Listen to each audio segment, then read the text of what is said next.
Steeler defense just as responsible for what happened today. They were terrible. They gave up huge plays. Right now they're coming in chunks like 25 to 35 yards. We saw it just from the beginning. However, Chris, start with you on this one. Minkah Fitzpatrick did not have a good day. I don't know what he was thinking on that first one. He explained it. Still didn't make that much sense to me. And then he had a bad angle on another later run. What happens in that situation, and why are these guys seemingly in position but they're not making plays? First of all, A.J. Brown just acquired like how many new sons today on the field? He acquired several children who now have to call him dad after what he did to them. I don't know if Fitzpatrick overran that play or just lost the ball or didn't follow the track of it on the first one. I mean, they got beat by a team that can actually attack you in multiple ways. I feel like it's a broken record. I'm not going to crush Minkah or the secondary for the other two A.J. Brown touchdowns because I thought Hurts put dimes in there. I mean, those are just perfect. And they were well covered, really. I know, that's what I mean. So they're A-plus throws, I think, by Jalen Hurts. But, again, I have to repeat myself. They went up against a team that can hurt you in a variety of ways, is completely confident in what they are doing offensively, and they don't have their best player. They were really, really worried about that RPO stuff, and that's where they have most of their people at. So when you have that one-on-one coverage, you have to have Minkah making those plays there. But we've got to think about Jalen Hurts here now.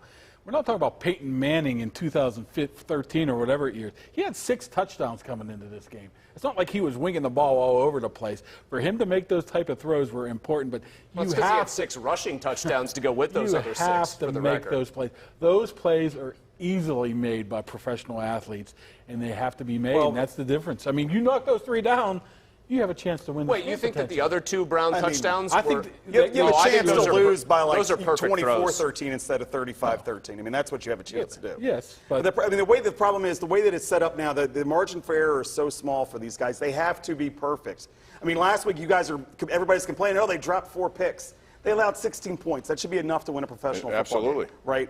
So that's part of the problem. Minkah, again, it was scheme. I thought Roman did a great job today sort of like identifying exactly what Pittsburgh had to defend and why guys were running wide open. And because they can, to Chris's point, they can attack in multiple ways. Don't you take that chance, though, if you're the Steelers, rather being killed by the RPOs and the Jalen Hurts and the Miles Sanders or the deep ball down the field that has to be perfect? I think they chose the right one. They just didn't perform. I think they undersold Jalen Hurts' ability. I mean, I thought he cooked them on those second 2 touchdowns. Yeah, and then Terrell Edmonds still biting on the fake and being confused on the other touchdown pass. I'm not going to dog them for the middle 2 touchdowns, though, because I just thought they were perfect. Yep, there were a lot of guys still running free all over the place, even when they weren't scoring touchdowns. That's what happens when you can be multifaceted against a team that's missing its best player on defense. I mean, this is what the Steelers want someday.